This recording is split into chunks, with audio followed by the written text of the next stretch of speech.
Whoa, stop right there. Stop right there. That was not loud enough. I am sorry, but that just was not loud enough. Okay, let's try it again, ladies and gentlemen. This time it's going to happen for sure. Let's go. 10, 9,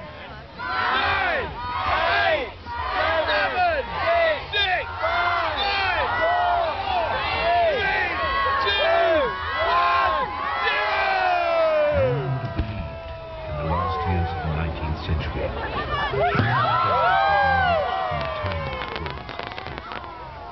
No one could have dreamed we were being scrutinized as someone with a microscope studies creatures that swarm and multiply in a drop of water. Few men even considered the possibility of life on other planets.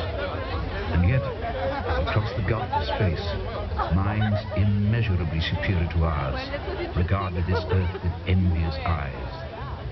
And slowly and surely, they drew their plans against us.